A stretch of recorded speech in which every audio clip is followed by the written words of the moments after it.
মানুষ না এইমাত্র ঘটি গরম লেখা মানভঞ্জন হঠাৎ কবি কেশব মণ্ডল আজকে লিখলাম আস্তে আস্তে। হনহনিয়ে চলছে রাখি তাদের গাড়ি পিছে, দেখতে পেয়ে ডাকলো মাধু মানে আমার মিসেস, পিছু নেওয়া মিছে।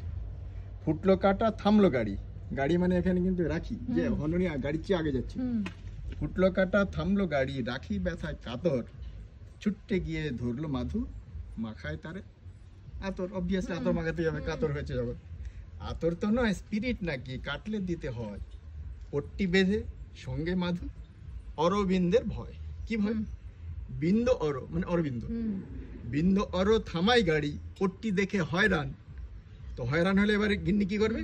রাখি হেসে দেয় উড়িয়ে, মারলো যেন 6 রান। এরপরে কি হলো?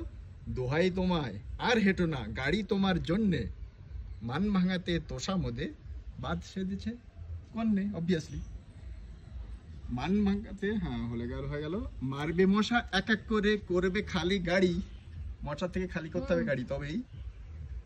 মশার পালে কামড়ালো কি, সোজা যাব বাড়ি। বলল মাধু, ব্যাপারটা কি, হাঁটছে কেন রাখি? গাড়ি হাজির, ড্রাইভার রেডি, অবাক হবার বাকি। বোঝায় অরো, গাড়িটা যে বেসমেন্টে রাখি, মশা ঢুকে বেরোয় না, তাই চড়ে না রাখি। রাখি চড়ে না সেজন্য।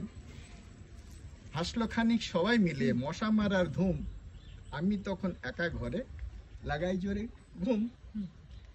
আপদ বিদেয় হলে পরে দরজা খোলে, বটাং চললো গাড়ি। গল্প শুনে আমি চিৎপটাং।